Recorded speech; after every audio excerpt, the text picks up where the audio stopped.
point here that I am trying to make about all of these PR strategies, about all the strategies, is that something happened with Emilia Pérez. Something that many believe is a bit suspicious and possibly conspiratorial.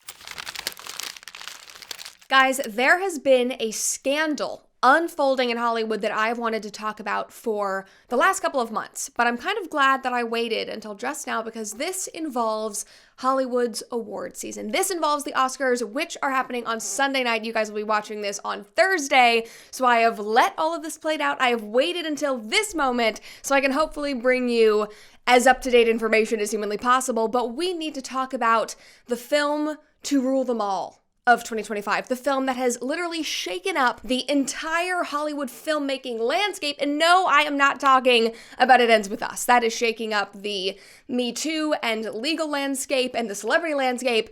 But this other film is shaking up something completely different. Before we dive into this story though, make sure that you like this video, subscribe to our new channel if you have not already, and of course you can ring that notification bell if you want to stay up to date on all of our episodes. And if you want ad-free content, a weekly advice video, we just posted our first one called Dear Brett. If you want all of that and more, plus an exclusive newsletter, please check out my subscriber platform called Cooper Confidential. We will link it below in the description. All right, so the movie in question, you guys might already know this. The movie in question is Emilia Pérez. This is the queer trans Mexican musical that has taken Hollywood by storm in 2024, 2025. My crew off camera is literally shaking their heads in disbelief. You heard that correctly. A queer trans Mexican cartel musical. It is like they were playing charades, or what's that game where you like pull out random things and you have to it's like an improv game. When I used to do improv, I used to do things with Second City in LA, and you would have to pull random characters or scenes and landscapes and situations. You had to make something work. You had to make a scene out of nonsense. I feel like that is what Emilia Pérez is. But of course, there is a real story here. And so Emilia Pérez is about a Mexican drug cartel leader who fakes his own death to undergo gender-affirming surgery. And then she re-emerges onto the scene and tries to live this new life and is re-welcomed by society and her family and her community as a woman. And yes, all of this is happening through song because it is a musical. Here is a clip just to give you a taste. Hello, very nice to meet you. I'd like to know about sex change operation. I see. Men to woman, or woman to men.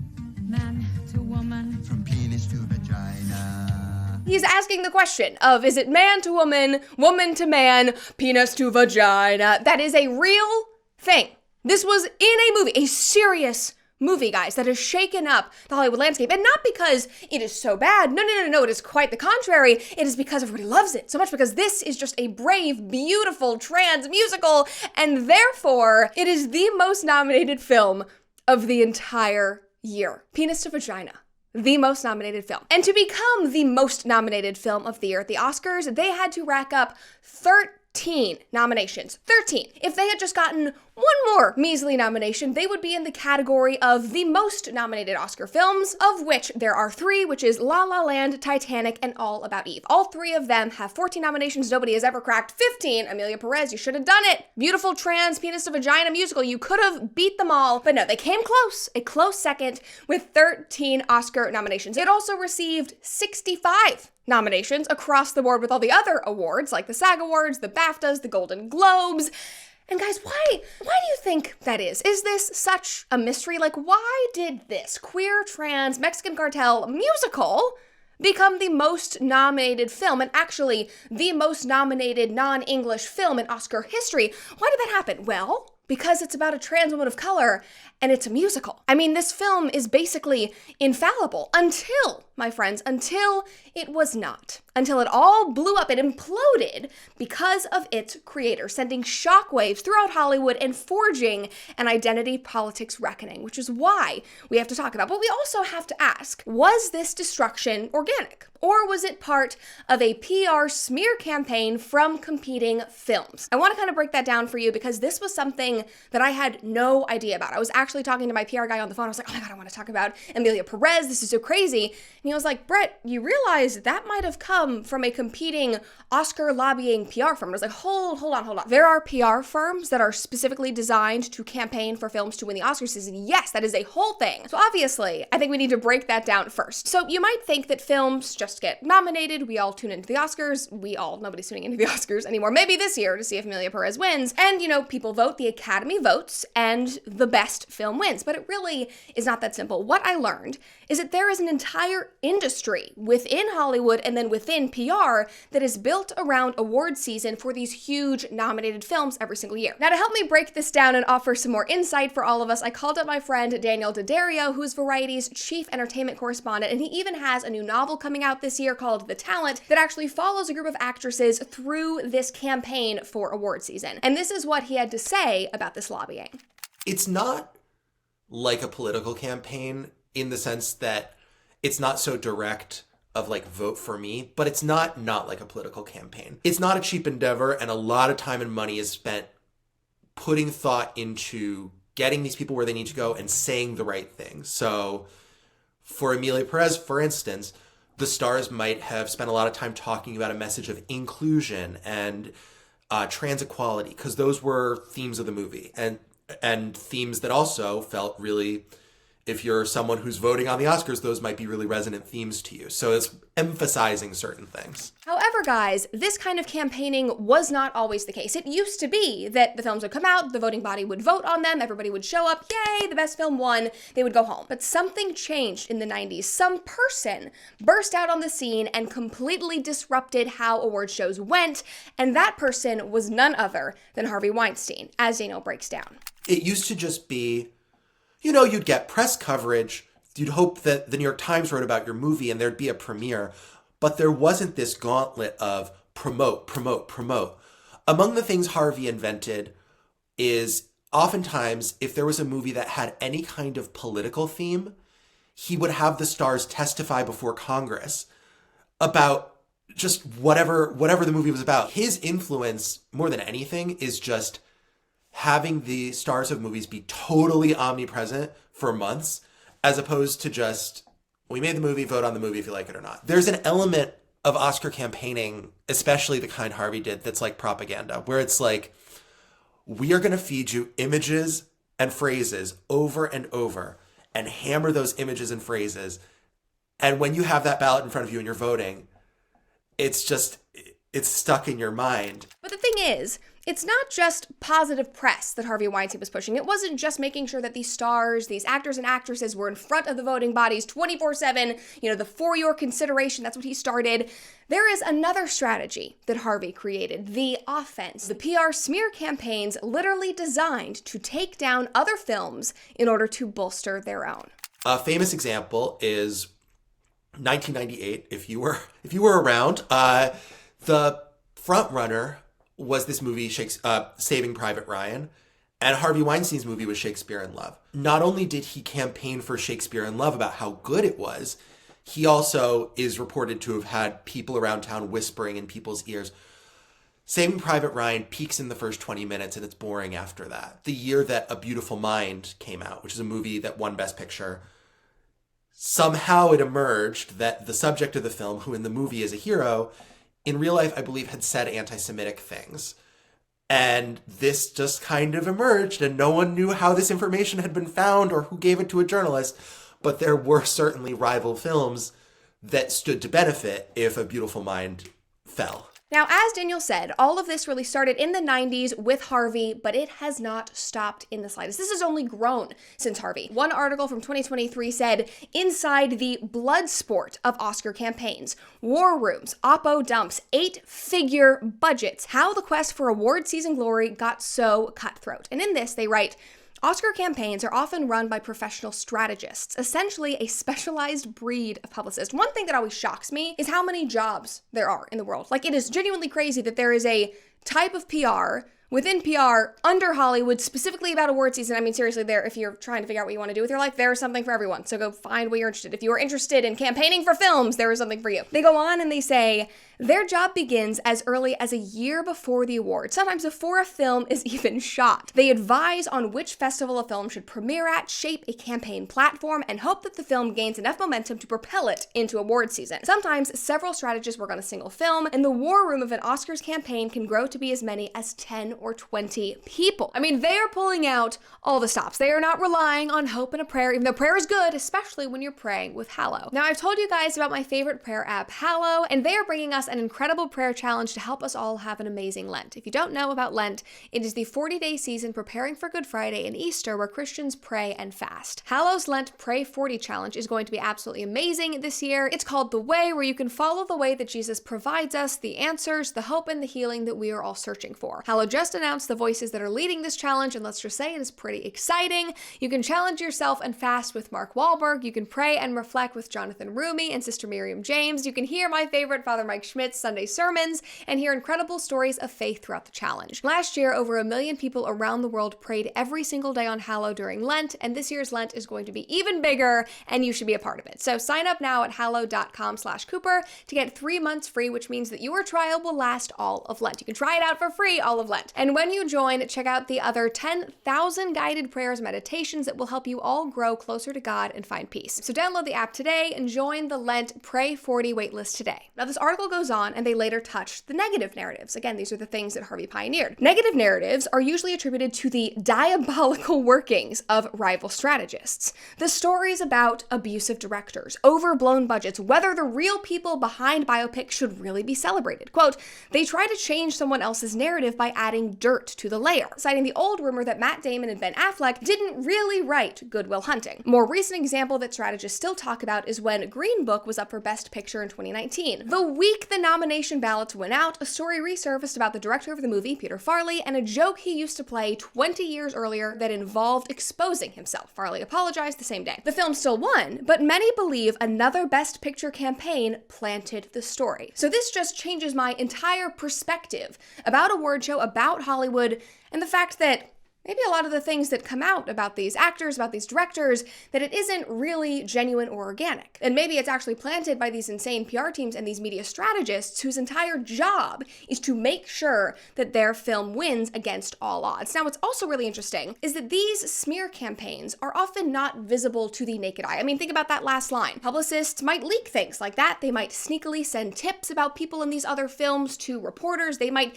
even write entire negative articles about something or someone to make it seem like this smear and this negative press is organic and grassroots, which is a term called astroturfing in PR. Now, to call in another relevant story to make this kind of sing for you guys, this astroturfing is exactly what Blake Lively is accusing Justin Baldoni of. Now, I highly doubt that, as you guys definitely know. I actually think that her fall from grace was completely organic after years and years of people not calling her out on her bad behavior and people covering up her bad behavior. But of course, only time will tell. That will happen in the courts. But here's a headline about that. Blake Lively's It Ends With Us allegations, astroturfing, and when fans feel manipulated by PR. The point here that I am trying to make about all of these PR strategies, about all the strategies, is that something happened with Emilia Pérez, this queer Mexican trans movie musical. Something that many believe is a bit suspicious and possibly conspiratorial. Because this film, that again was perfectly infallible in the eyes of Hollywood, perfectly positioned for a win at the Oscars, dominating the award season, was suddenly blown up after a freelance journalist exposed the lead actor, Carla Sofia Gascon, for racist and bigoted tweets. And as we all know by now, after so many years of this, that is how the fall from grace really starts. Now, everything with Emilia Pérez is going swimmingly until this moment, until a freelance journalist named Sarah Hagi uncovered. And again, I'm doing this in air quotes because we don't know whether this was organic or whether this was planted by somebody, but she did uncover and she posted a series of old tweets from Gascon and put them on X. Now, Sarah Hagi posted and said, "It is so insane that Carla Sofia Gascon still has these tweets up. Straight up, have never seen tweets this racist from somebody actively campaigning to win an Academy Award.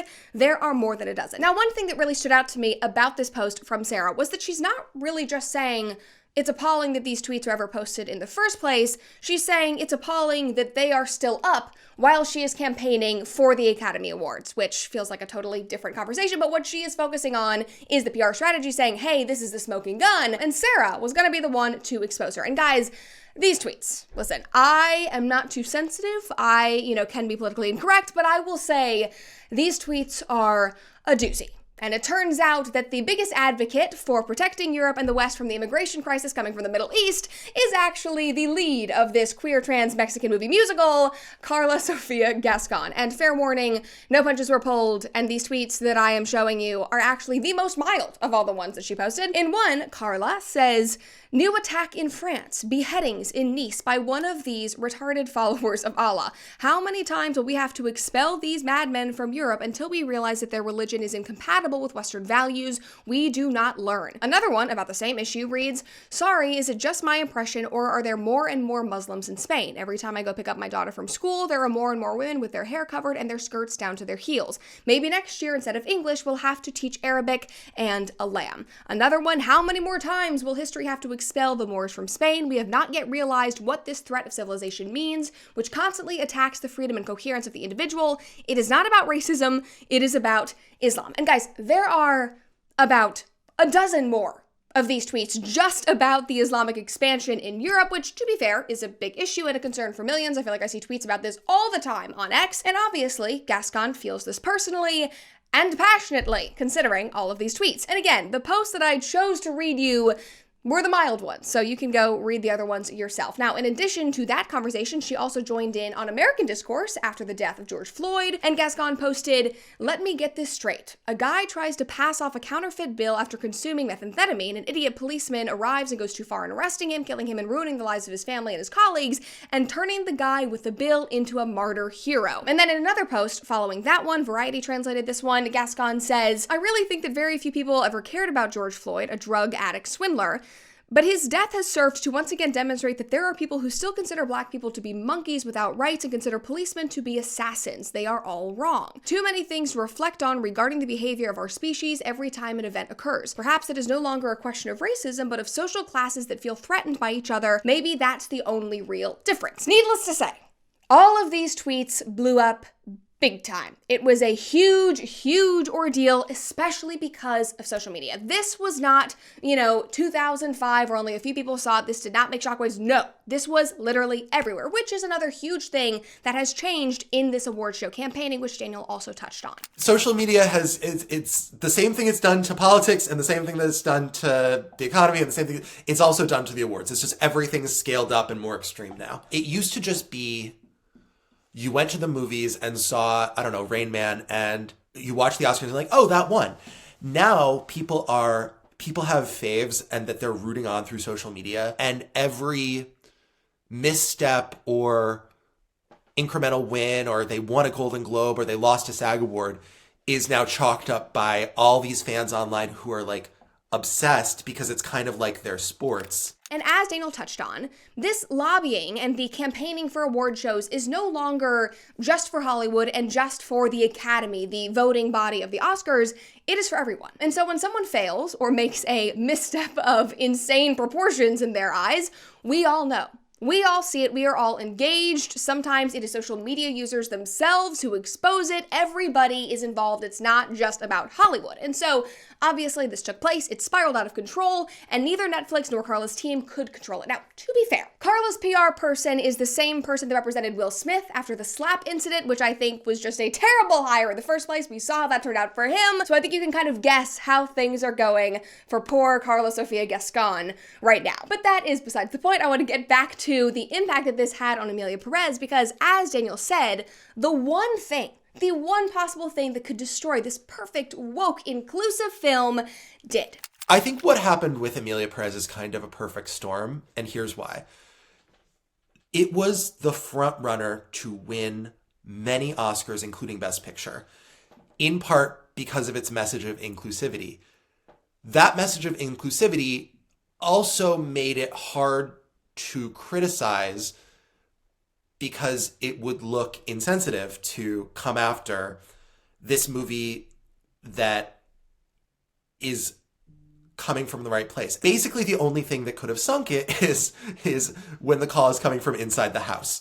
And Carla Sofia Gascon's tweets so fly in the face of the message of inclusivity and acceptance. It really hurt the campaign in a way that all the other movies and the people behind them must have been very gratified by, because now they have a shot. And this is why this story is so interesting, because it is literally forcing Hollywood to reconcile how they have put identity politics and inclusion politics on a pedestal, and now they have to decide how far they are willing to go to protect this. Like, what side are they choosing? Are they willing to defend a trans woman of color in her time of need when she is being canceled? Or are they going to pick the side of the people that feel offended by her bigoted, racist tweets? Well, apparently not. Apparently they are not choosing the side of the trans woman of color who is being canceled. Apparently hating Islam and criticizing George Floyd was the step too far, and the entire narrative around the film flipped. It went from trans joy and inclusion, and this being the most progressive, amazing, groundbreaking film of all time, and the first trans actress nominated for the Best Leading Actress at the Oscars, to utter chaos, panic, and regret. In fact, Selena Gomez, who is one of the other stars of Emilia Pérez, put it well when she said that, quote, "Some of the magic has disappeared from Emilia Pérez amidst this scandal." And so I guess really what I'm trying to say is that they decided that queer and trans joy just wasn't the end-all be-all after all. From here, Carla Sofia Gascon was iced out. Carla is still nominated for Best Actress. That is still a revolutionary, first time that has happened, first trans person to be nominated. But it is unlikely at this point that Gascon will actually attend the Oscars that are happening on Sunday night. Netflix, who produced and distributed the film, has even said that they have halted all communication with Gascon. They will no longer be paying for travel or lodging or inclusion at any of these events. The production team, Netflix, the Oscars campaign has removed Gascon from all for your consideration materials, which, guys, if you live in Los Angeles or if you're involved in the film industry at all, during this time of year, everything that you see in LA are huge posters of all of these films. And Emilia Pérez, with 13 nominations, I am sure, was everywhere, featuring, in huge fashion, Carla Sofia Gascon. Well, Gascon has now been removed from all of that, which I'm sure was very expensive, and the cast has, of course, distanced themselves as well, like you saw with Selena. Zoe Saldana, who is another star of the film, said, quote, "I do not support any negative rhetoric of racism or bigotry towards any group of people. That is what I want to stand for." Quote, "I am allowing myself to still experience that joy because we did come together as a team, but we are also individuals who are responsible for everything we say and everything we do." Now, in addition to the fellow actresses, the director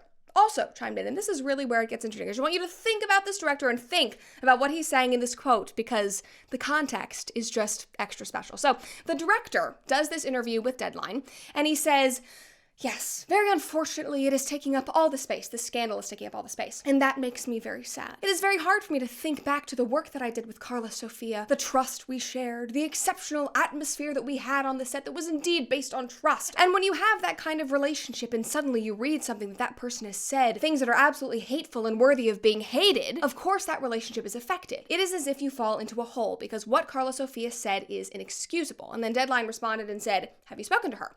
And he responded and said, "No, I have not spoken to her and I don't want to." So again, everybody is icing out Gascon.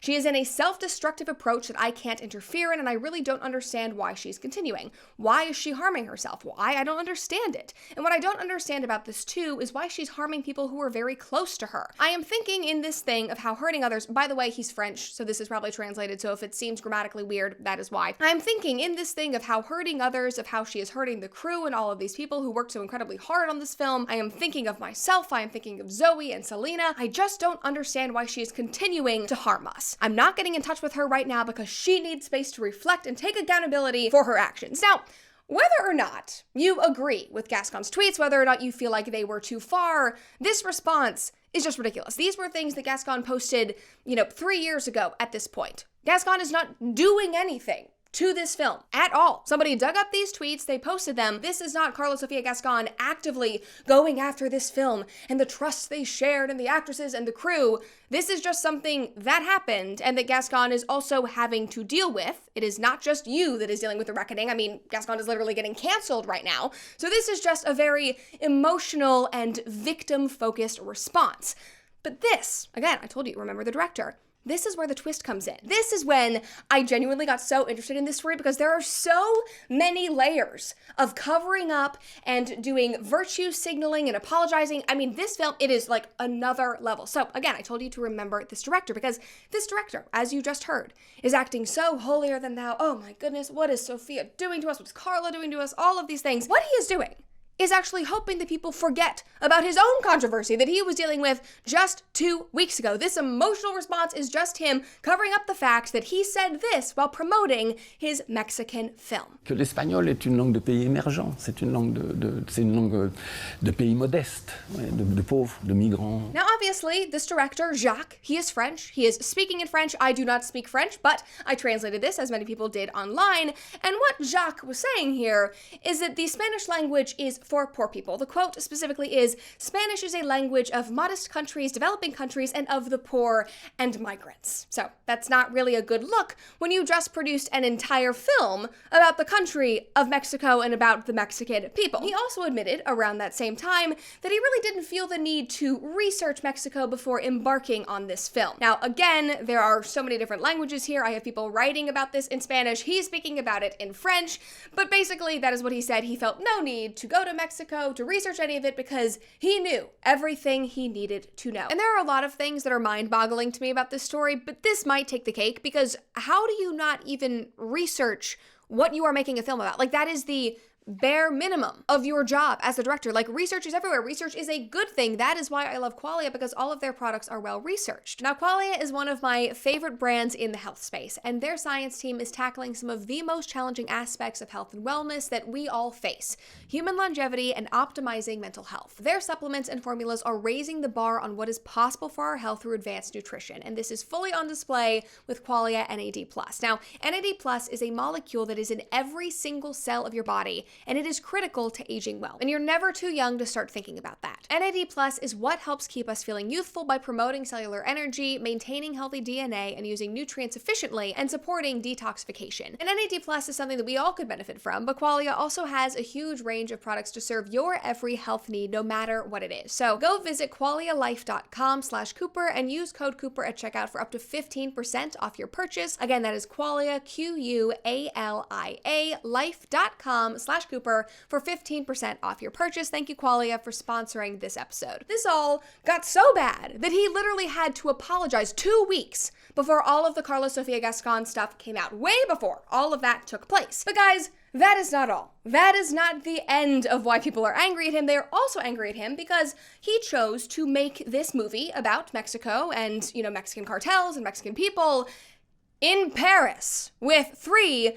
non-Mexican actresses, which apparently is news to Selena Gomez because, she's talking about how these are her people. They're really not her people, and the media is calling her out for that, and they're calling out this director for not hiring any Mexicans. So the point here, and why I am painting this broad stroke and giving you all of this context, is because way before all of the Carlos stuff started, way before all the trans stuff started, there was already an uproar from Latinos about this film who were angry about how they were represented or not represented in this film. Conveniently, this is also the other thing that is just so sinister to me and also ties into the whole PR strategy and how they protect these films and fight for them for these award shows. But Netflix and the film's team allegedly tried to hide the fact that there really wasn't any great Mexican representation in the film, and they kept the film out of Latin American countries, literally delaying it until the film had secured nominations to avoid backlash on social media. And obviously, this is kind of a conspiracy. Like, it has not been confirmed by Netflix or by the distributor. We don't have any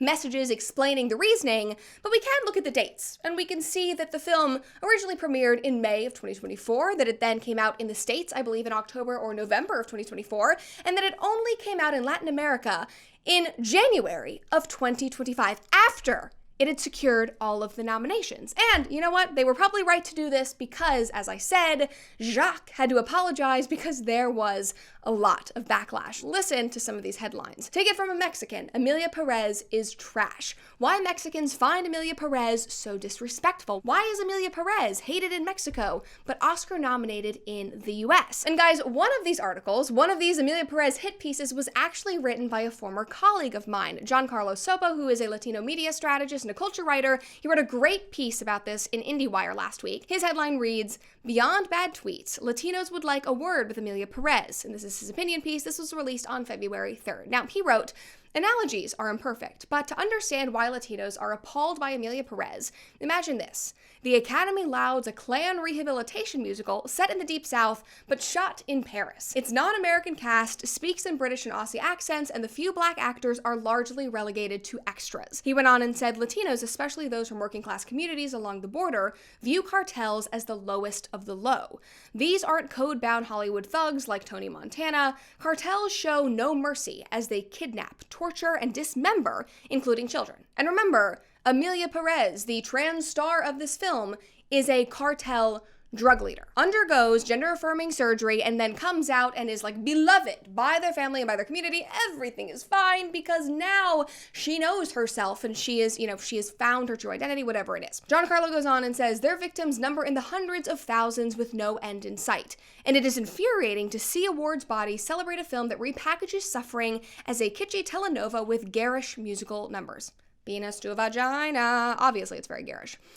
Equally frustrating is Hollywood's obliviousness to regional class divides, which may explain why the few Hispanics who defend Emilia Pérez either live nowhere near the border, have financial ties to the project, or can afford to protect themselves from cartel carnage. So this goes way deeper than just representation. It's not just that the Mexican community is upset that this was not filmed in Mexico, that the director thinks that their language is the lowest of the lows, and that he didn't even feel the need to research Mexico in the slightest, or that they didn't hire any Mexican artists. It's the fact that he is glamorizing something that terrorizes their country, that they literally have to flee and protect themselves from every single day, not just in Mexico, but also on the border in America. And honestly, this is the most out-of-touch Hollywood thing I've ever heard. Like, it is so perfect. Like, of course, they would make a movie musical about the Mexican drug cartels and glamorize it because, oh, it's all okay, because she's trans. So then everything's fine, and all the people that he killed is totally fine because we love them now because they found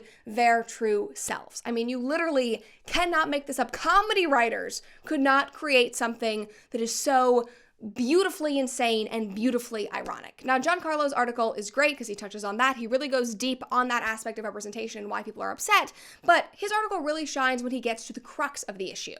And this is why I and so many others are interested in this story, because it's not just about celebrities and wokeness and Hollywood doing crazy things and all of us being able to laugh at it, laughing at the crazy people in the Capitol, Hunger Games style. The reason why we're all interested in it is because this is the reckoning of everything the left in Hollywood has propped up for the last decade, or as Daniel put it, a major realignment that is about to happen. It scrambles everything, and it just shows that everything's getting realigned, because you would never expect a trans actress who became famous for starring in Mexican telenovelas to necessarily be the person who is spouting all of these bigoted opinions. It kind of flies in the face of certain cultural expectations we have that her experiences would have taught her. And you might not expect the director of a movie set in Mexico to be so kind of, to say such an ignorant thing about the Spanish language after having spent so long trying to get this movie made. This film was literally pushed into the limelight because of inclusivity. Criticisms from the Mexican people, from just normal people who listened to Penis to Vagina and went, oh my god, this film is terrible, why is it being nominated? All of that was shunned and ignored because of inclusivity. Because it is a story about a trans woman of color. And this representation and political relevance was all that mattered. And these were the exact things that tore it down. And so I think the lesson here for Hollywood is that these projects that you guys prop up that are driven by identity politics, they are not infallible, and they should not be. When you guys look at your Oscar requirements, your diversity requirements, I have a trans person, I have a person of color, or whatever, that is not the end-all be-all for good filmmaking. Audiences are screaming from the rooftops and telling you, this is not what we want. We want genuine, organic, authentic stories. This is what we want from Hollywood. You haven't listened. And I think it finally took an Emilia Pérez type film to burn it all down, to show you how ridiculous this is, to hold a mirror up and say, you really nominated a film with a song called Penis to Vagina 13 times at the Academy Awards. and it was destroyed because this infallible trans actress made racist, bigoted tweets. I mean, genuinely, guys, it is too perfect. And again, in many ways, I feel like this needed to happen. Like, Hollywood desperately needs to have that good, long, hard look in the mirror and realize that this is the result of 10 years of ridiculousness, of prioritizing politics over genuinely good art. And that is why Emilia Pérez was created. I mean, Emilia Pérez, in my eyes, is like the baby of the last 10 years. It is completely devoid of authenticity. It is devoid of any of the real representation that they have said that they've been advocating for. And on top of that, the other thing that I think this film brought up is just to remind us all that these people, the people who brought us Emilia Pérez and put Emilia Pérez up on this pedestal, they are the people that have been telling us what to think and how to think for the last decade plus, forever at this point. I mean, think about Meryl Streep. We all think that Meryl Streep is the greatest actor of all time. We think that because Harvey Weinstein told us that. Think about the politics in this country, the cultural tones. So many people were misled because of Hollywood, because of actresses. Think about the episode that I did just a couple of weeks ago where Hollywood stars were dictating our perception of the world until it all came crashing down, until we pulled back the curtain and realized, oh my gosh, you're nothing like us. You don't understand us in the slightest. Why would I listen to you? And the same thing is now happening with the art that these people create. And so again, I will go to the grave arguing that this is something that desperately needed to happen. And guys, the other thing that is truly interesting, the last thing I will leave you with, is that the voting had already happened for the Oscars by the time that all this came out. Or I think voting was already happening. And a lot of people were trying to lobby that Carla Sofia Gascon should be removed from the Oscars, that she should have her nomination rescinded, but that did not happen. And so there is a chance that Carla Sofia Gascon could still win Best Leading Actress in a Film as the first trans actress to be nominated and win. And I think that that would just further cement how ridiculous this entire thing is. And so personally, I kind of hope it happens because it would just make the story that much better. Okay, that's a wrap. That was a lot of talking. Alex, have my steak. We're not rolling anymore, right? No. This is exactly what I need after talking for an hour. It's just Good Ranchers. This is Alex. You're watching Brett in the Wild devouring her favorite post-filming snack, an American-raised steak from Good Ranchers. It's well done, just how I like it. Brett doesn't know this, but she's actually doing one of the best ads ever for Good Ranchers and offering the best deal they have ever done. This could be you if you go to goodranchers.com and use promo code BRETT at checkout for a year of free meat and $40 off your order, which again is literally the best deal they have ever run.